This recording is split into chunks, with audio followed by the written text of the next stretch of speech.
Кыргыз Республикасынын премьер-министри Жантөрөз Сатыбалдиев 2014-2016 жылдарга карата республикалык бюджеттин долбоору боюнча жумуш жыйын өткөрдү. Анда бул жылдарга карата бюджеттин долбоорун кылдат окуп чыккандан кийин документте Кара Балтадагы мунайда кайра иштетүү заводу Талды булак Сол жээк жана Иштанберди алтын казуу кендеринин ишке берилишинен кийин түшчү пландаштырылган салык кирешелери эске алынбагандыгын байкагандыгын белгиледи.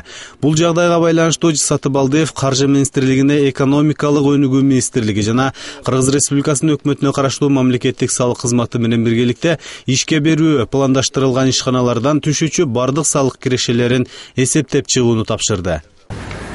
Бюджеттин так болушу бардыгыбызды мына стабилдүү иштешибизге шарт түзөт. Мына быйылкы жылы былтыркы кетирилген кемчилик бар, туура эмес пландаштырган фактылар бар, кетирилген каталчылыктарды эстеп туруп бардыгын анализдеп туруп чыгарышыбыз керек.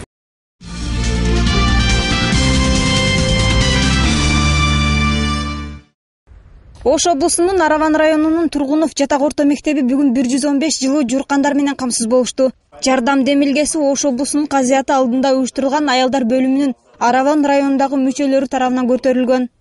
Кайрымдуулуктун негизги максаты бир эле материалдык жардам көрсөтүлбөстөн башка аймактарга үлгү көрсөтүү болуп саналат.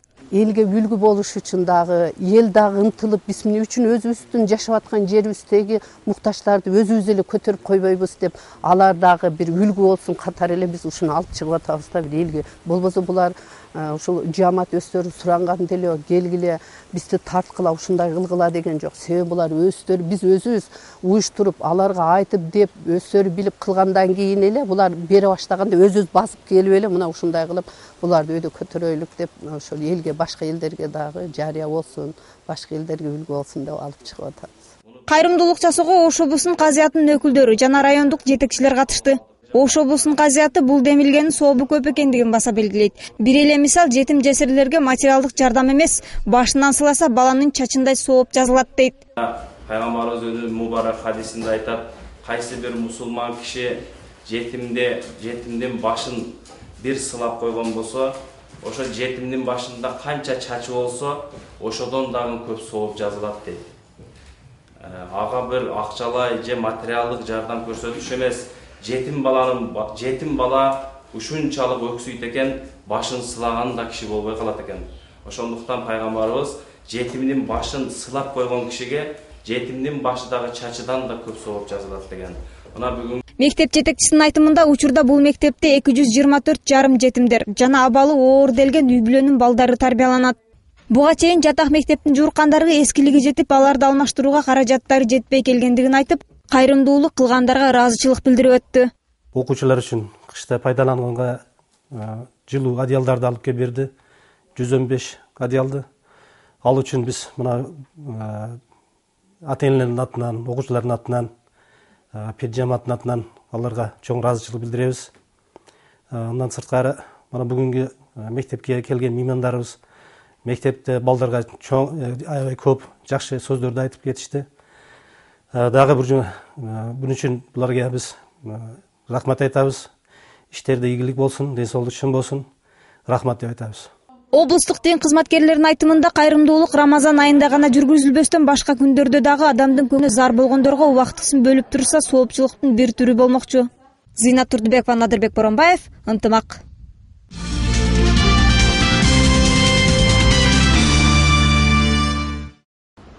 Мусулмандарда Рамазан айы бүтөрү менен Орозо айт майрамы белгиленет. Айт бул араб сөзү. Аны кыргызча которгондо майрам дегенди түшүндүрөт. Мухаммед пайгамбарга Куран китеби түшкөндөн кийин орозо кармоо менен Орозо айт майрамы белгилене баштаган. Бул майрамды мусулмандар орозо аяктады. Ден соолук жактан да, руханий жактан да тазаландык. Эң негизгиси 5 парздын бирин аткардык деп майрамдашат. Мына ушул күнү айт намазы окулат. Быйылкы жылы Ош облусунун казыяты Алай районундагы намазга катышаарын билдирди. Областык казыят бул нерсени, айт майрамдарын, айт намаздарын өзүбүзгө ушул нерсени адат кылып алганбыз. Дайым эле бир жерде окубастан жерлерге барып, райондорубузга барып, мусулман жамааттар менен учурашып, ошо майрамдык маанайды жерлердеги элдер менен чогуу өткөрөлү деген максатта өткөн айт намазында, айт күндөрүндө Араван районунда болгонбуз. Кудай буйрса эртеңки айт күнүн айт намазын Алай районунун мусулмандар менен чогуу өткөрөлү деген ниетибиз бар. Кудай буйрса эртеге Алай районунда Гүлчөдө Борбордук мечитте айт намазын окуйбуз. Айт майрам күнү колунда бар бай адам таң эрте бейбачараларга, колунда жокторго, оору сыркоолууларга, жетим жесирлерге жардам берип, көңүлүн көтөрүү менен сооп табууга аракет жасашат. Эртең орозо айт деген күнү мусулмандар таза жуунуп, жыпар жыттуу атырларын себинүүсү керек. Анан да түрлөп тамак аш жасап, дасторкон жайып, тууган уруктар менен айтташат.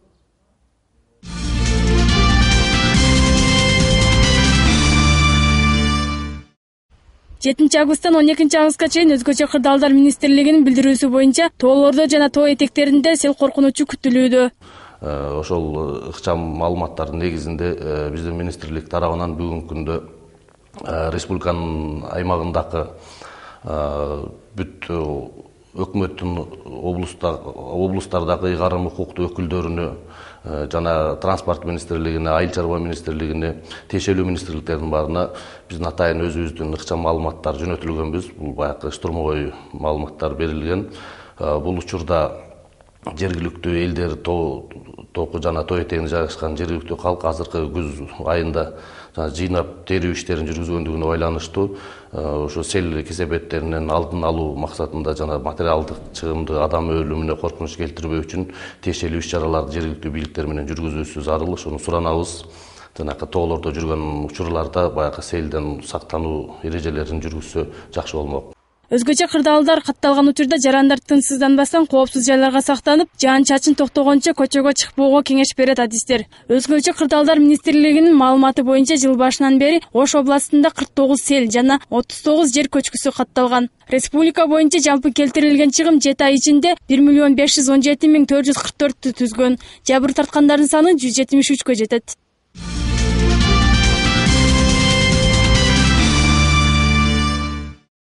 Июль айында Монголия мамлекетинин Улан-Батор шаарында болуп өткөн Рим күрөшү боюнча болгон мелдеште Араван районунун жаш спортчусу Махмудов Бексултан 20 мамлекеттин ичинен 3-орунду багындырып жеңишке ээ болгон. Бүгүн бул спортчу Ош облусунун Араван райондук администрациясында жаш спортчулар менен жолугушту. Аны мындай ийгиликке жетишкендигине район жетекчиси ыраазычылык билдирип өттү. Мен өтө ыраазы болуп отурам. Бүгүн ушул Махмудовдордун үй бүлөсү, ушул Бексултандын ата-энеси, тууган уругуна ыраазыбыз. Ушундай баланы тарбиялап, ата-эне тарбиялабаса тарбияланбайт. Ошол ата-эне тарбиялаган тарбияны андан алып уланткан бүгүн Жакшынакай биздин балбандын машыктыруучусу, Жакшынакай тренери отуруп, бүгүн ушундай Жакшынакай сөздөрдү угуп, өзүнүн тарбиялаган баласы боюнча жакшы сөздү эшитиш ата-эне үчүн, ал баланы тарбиялаган балбан үчүн бул өтө улуу нерсе. Жолугушуу демилгеси жергиликтүү спорт федерациясы өкүлдөрү тарабынан уюштурулуп, ага Кыргыз Республикасынын Рим күрөшү боюнча спорттук федерациясынын президенти Арзыбек Кожошов да катышты. Анын айтымында мындай жеңишке жетишкен спортчу менен жолугушуу биринчи жолу Араван районунда өткөрүлүп жатат. Мындай эли чогулуп, акиме өзү баштап, анан кийин мына Өмүрзак Абдунов жылкон жигиттер мындай үлгү көтөрүп чакырбайт да, чын айткандачы. Мен ошон үчүн Араван району экинчи жолу келишим. Эмесе биздин Кыргызстанда 40 район болсо, ар бирине чакырса болот. Себеби биздин мен грек-рим күрөшчүнүн балдары бардык райондордон бар да. Бирок ошо эли ошондой барктап, даңктаган бул жакшы нерсе. Анан кийин ушундай нерселер менимче башка райондордо дагы ар бир район адамдары өзүнүн жигиттери ушундай даңктаса, ошо даңктап, жакшы мактап, аларга ушундай жакшы үлгү, анан кийин мындай күч кубат берип турса жакшы болот деп ойлоймун. Жолугушуунун жүрүшүндө мелдешке катышкан жаш спортчуларга белектер ыйгарылып өттү. Мындан сырткары коло медалдын ээси Махмудов Бексултанга жана анын машыктыруучусуна белектер ыйгарылды. Жыйындын соңунда Монголиядагы мелдештин коло медалынын ээси мындан арыда кыргыз желегин желбиретээрин айтып өттү. Кыргызстан желегини четөлгө көтөрүмдөр нет кылам деп Бексултан жакында Сербияда боло турган дүйнөлүк чемпионатка барууга жолдомо алган. Мелдешке баруу каржысы бүгүнкү өткөрүлгөн жыйында спорт федерациясынын өкүлдөрү тарабынан берилди. Мындан сырткары жаш спортчунун жакындары келип, аны куттуктап өтүштү.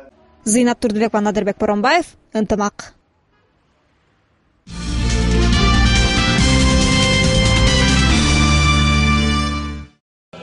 Ушул күндөрү Бишкек жана Кан шаарларында ФИФАнын колдоосунда футбол боюнча достук кубогу эл аралык турнири өтүп жатат. Ал 3 августтан 7 августка чейин созулат. 2013-жылы кубоктун ээси намына Кыргызстан, Тажикстан, Беларусь жана Азербайжандын 4 өспүрүмдөр курама командасы катышууда. Япон адиси Кеничи Ясухаши жетектеген Кыргызстандын өспүрүмдөр курамы турнирде Тажикстандын курамы менен беттешти. Кечээки болгон беттеште Азербайжандын курама командасын белоруссиялык өспүрүмдөр 5-3 эсебинде жеңип чыгышты. Кыргызстан Тажикстанга 7-2 эсебинде утулуп калды. Турнирде 16 жашка чейинки футболчулар күч сынашмакчы. Бул иш-чарага катышууга келген ФИФАнын атайын өкүлү Нордона Халкаси бул турнир жакшы деңгээлде өтүп жаткандыгын билдирди. Турнир жогорку деңгээлде өтүп жатат. Биз анын эл аралык даражада өтүп жатканына кубанычтабыз. Азыр коомчулукта футбол сүйүүчүлөрдүн арасында абдан кызыгуу пайда болууда. Ал эми жалпыга маалымдоо каражаттары да жакшы чагылдырышууда. Андан сырткары демөөрчүлөр чыгып, бизге көмөк көрсөтүп жатышат. Бир сөз менен айтканда, бул турнир Кыргызстандын футбол жашоосунун ажырагыс бир бөлүгү болуп калат деген ишеничтебиз.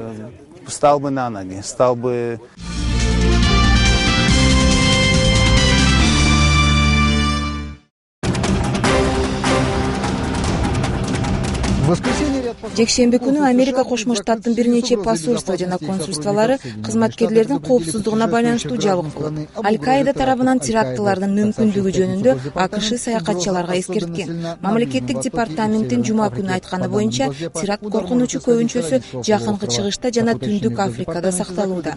АКШнын посольство жана консульстволору жекшембиден бейшемби күнгө чейин иштейт эле.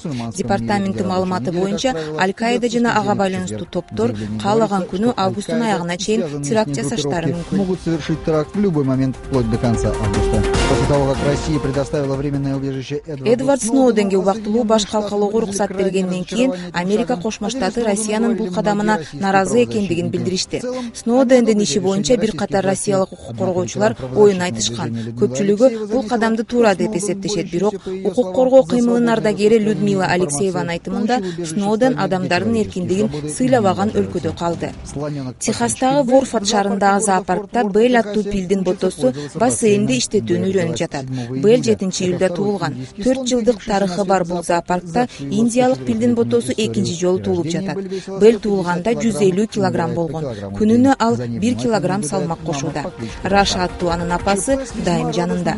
Вашингтондо метросунун бир станциясында кубанычтуу окуя болду. Жүргүнчүлөрдүн бири Шелен Тейлордун өзүнүн дарыгерине кетип жаткан жеринен күтүүсүздөн төрөтү башталып калган.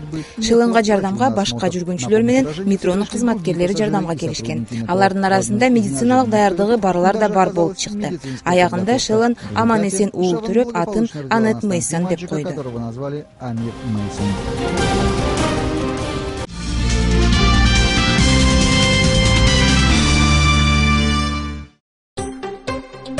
Кыргыз Республикасынын Улуттук банкынын маалыматы боюнча бүгүн Америка доллары 48 сом 97 тыйынды түздү. Евро 64 сом 97 тыйын. Россия рублі 1 сом 48 тыйын, Өзбек сумы 2 тыйын, Тажик самонеси 10 сом 26 тыйын.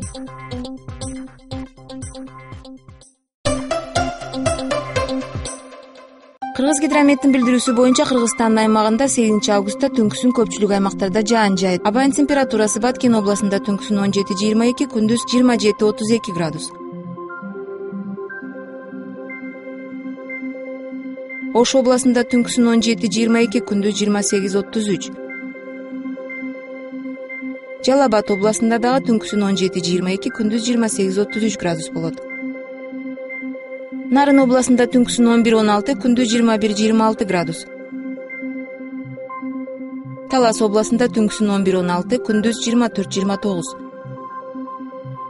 Ысык Көл областында түнкүсүн 9-14, күндүз 19-24 градус. Чүй областында түнкүсүн 16-21, күндүз 25-30 градуска чейин ысыйт. Бишкекте 8 августта жаан жаайт. Батыштан соккон шамалдын ылдамдыгы секундасына 4-9 метрден 14 метрге чейин жетет. Абанын температурасы түнкүсүн 19-21 градус, күндүз 27-29 градус болот. Ошто 8 августта жаан жаап күн күркүрөйт. Батыштан соккон шамалдын ылдамдыгы секундасына 4-9 метрден 14 метрге чейин жетет. Абанын температурасы түнкүсүн 19-21 градус, күндүз 31-33 градус болот.